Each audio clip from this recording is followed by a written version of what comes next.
And welcome to our lesson here in Physics 40s about equilibrium. First of all, the definition of equilibrium is an object is in state of equilibrium when the forces on it are balanced. And there are a few other ways we can talk about this. We could also say that F net is equal to 0, which could be written that way, or we could write it with a sigma. How do you do those again? Kind of a F net equals 0 is another way of writing it. We could also say that acceleration is equal to 0. That'd be another indication that there's equilibrium. We could also say constant velocity. Any of those things would be an indication that we are at equilibrium. Here's a question. Which of these two objects are in a state of equilibrium? See if you can answer it. Take a look at it. And the answer is actually both of them are in equilibrium because the forces are balanced. The second one, number 2, select the right answer or answers. An object at equilibrium is either A, at rest and staying at rest, or in motion and continuing in motion with the same speed and direction. Pick your answer. And the answer again is both of them. So being a little tricky here. We can say that when an object is at equilibrium and at a state of rest, so that'd be an example of this first one, we say it is in a state of static equilibrium.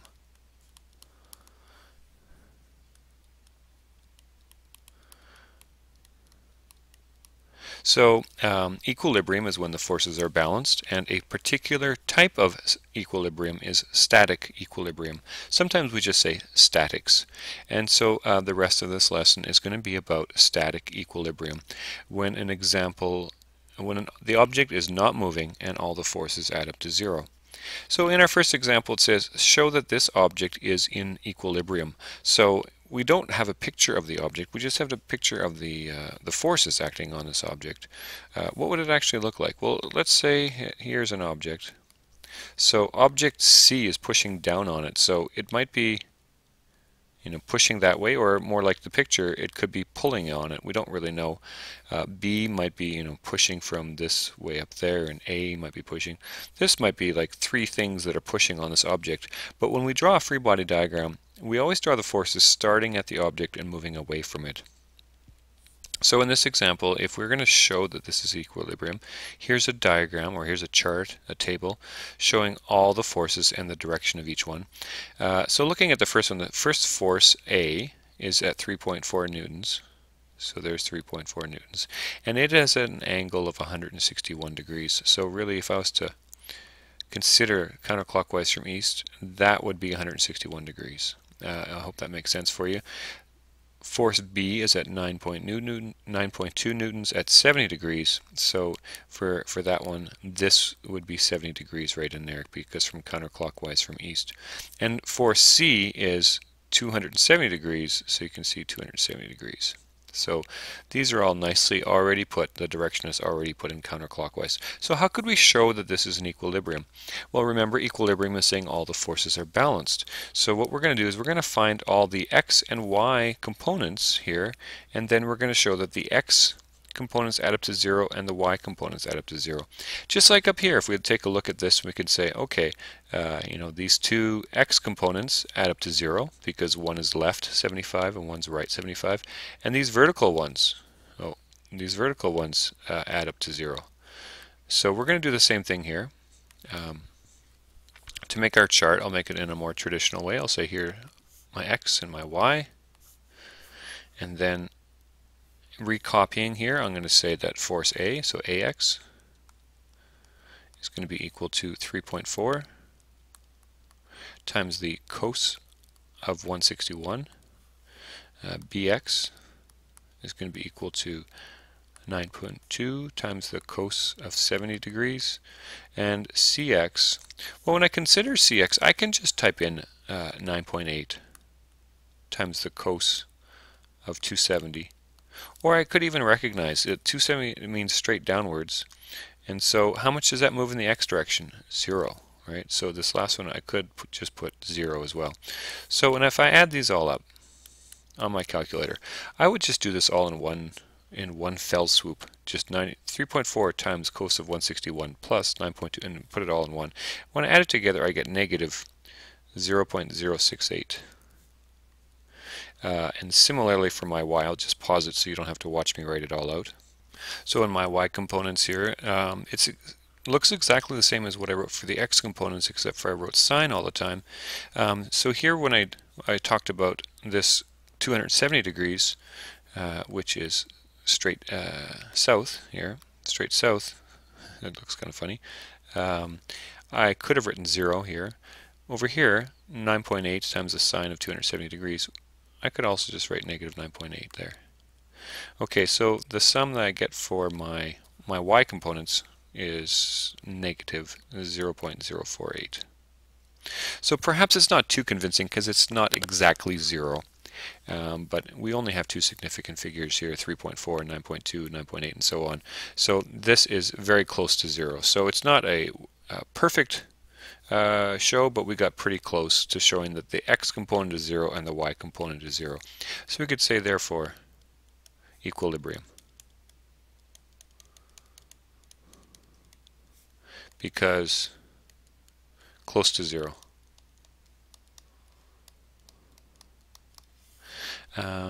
Let's take a look at example number 2. It says calculate the weight of the sine. We're going to use the same principle. We're going to draw a free body diagram, and we're going to consider the x components and the y components. This is almost a free body diagram, except we don't have the force of gravity in there. So if I just make a small little box for that sine, here will be a tension force. So I got this graphic from physicsclassroom.com, and they like using F10s. I just like using T for tension force. So this side is 50 newtons. And you'll notice that this angle here is 30 degrees. And we have a similar tension force over here as well.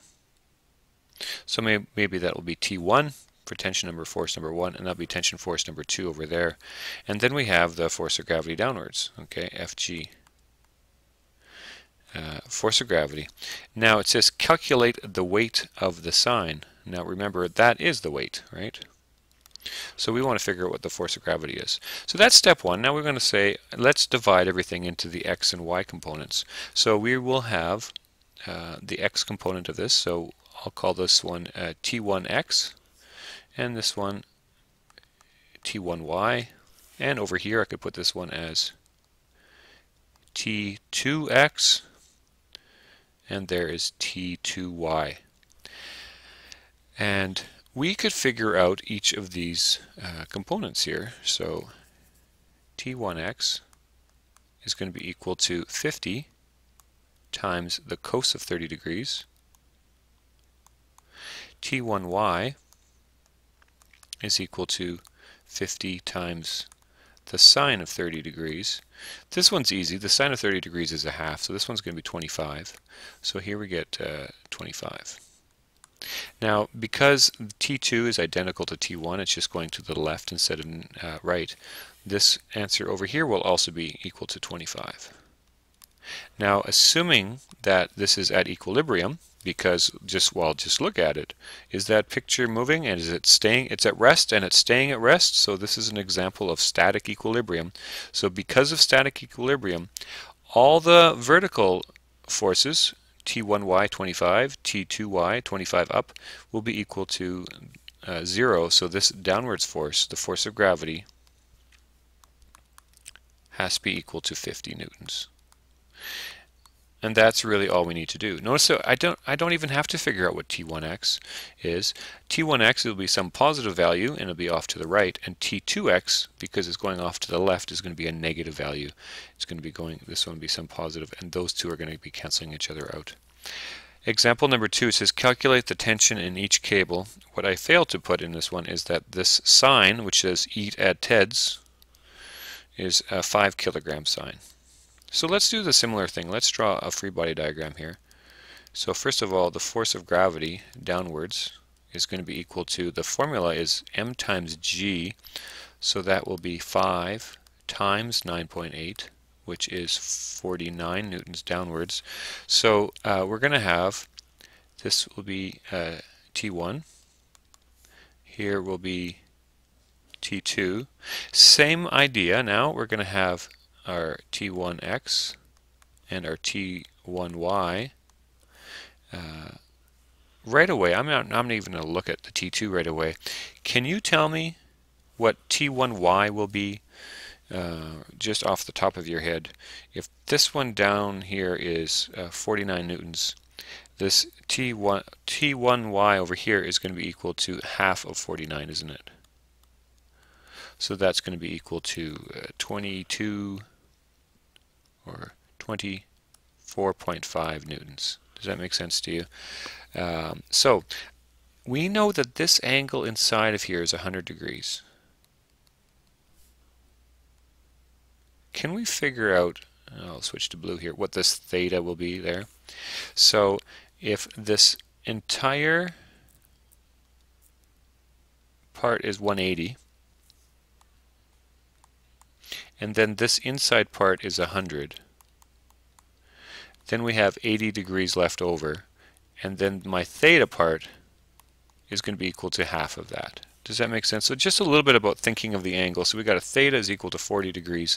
So just to finish off and looking at this triangle one more time, here's 40 degrees.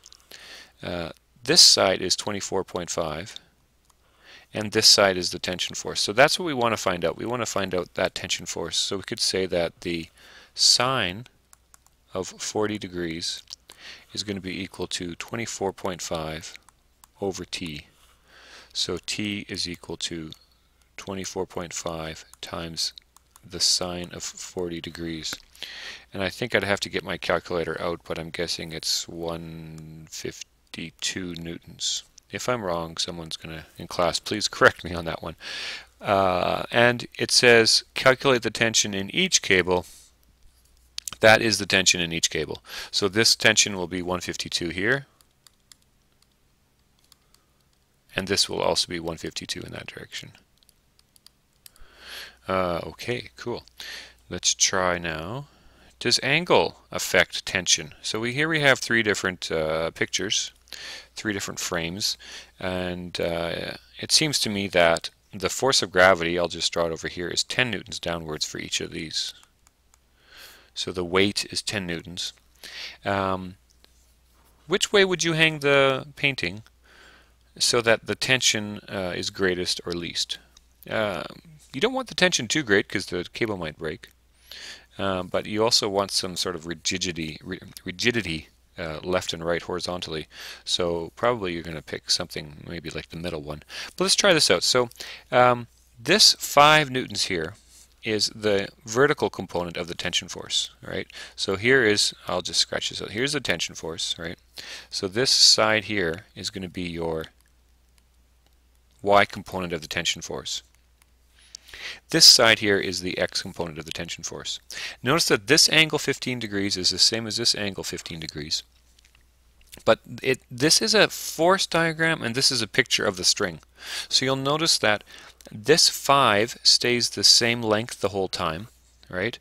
And this length of this side changes, okay? Even though this doesn't necessarily correspond to the length of the string, this is the amount of the tension force. So just visually looking at it, it seems to me like this is the largest tension force. This side is the tension force, and this is going to be the largest number. But let's figure out mathematically. So here we have the opposite side, and we're going to try to find out the hypotenuse. So we're going to say that the sine of 15 degrees is equal to the opposite side over the tension force. So solving for tension, we can kind of switch these two, so we get the tension force is equal to 5 over the sine of 15 degrees. And so for that first one, I have it written down somewhere here, I get 19 newtons when I plug that into my calculator. So for my second one, same idea. I'm going to get, now here is my, again I'll put a t here, I just like it better, sine of 45 degrees is equal to 5 over the tension force. So tension force is equal to 5 over the sine of 45 degrees. And so for the second one, I think I get 7.1. And for my last one, I'll just skip because I think maybe you see the pattern. It's going to be 5 divided by the sine of 60 degrees. And for that one, I will get 5.8.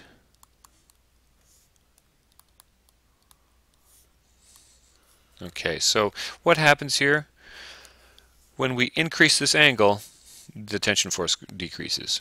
Okay, so we get 5.8. If we were to, I don't know, we could go to the extreme here. We could have two cables that just go straight up. And then in that case, the angle would be 90 degrees, wouldn't it? And so each of them would be 5. That's the minimum, because it would have to counterbalance. Right, so if I draw a free body diagram, we got two cables that go straight up, and we got one that's 10 downwards. That's the force of gravity, and these are the two tension forces of 5 each. So the least they could be is 5, and as we make them more horizontal, they get larger and larger. All right, now it is time for your turn. So we have 3 examples. I would recommend that you hit pause right now, and then try number 1 first. And then come back and I'll have the question, or I'll complete it for you. You can watch me complete it. Alright, I'll make a free body diagram here. So we need to determine the weight of the picture. The weight, again, is the same thing as the force of gravity. So this is the thing I want to find out. And I have a tension force that goes this way. That tension force is 30. And I have an x and a y, but really this ty is what I'm interested in, because I know that if I can solve for ty, and there's going to be 2 of them, I will double this number, and then that's the force of gravity. So the angle here is 45 degrees, so I'll say that the sine of 45 degrees is equal to ty over 30, opposite over hypotenuse, so that ty is equal to 30 times the sine of 45 degrees, which is equal to 21.2. So the force of gravity is going to be that doubled, 42.4 newtons. There's a nice answer for you. Okay, and I could put a T1 and T1 there. If you want to keep track of things, and here's T2 over here, and you got the same idea, right? But I can just do my work from one of them. Again, so I'll give you a chance to hit pause and try number 2, and then I'll solve that one for you.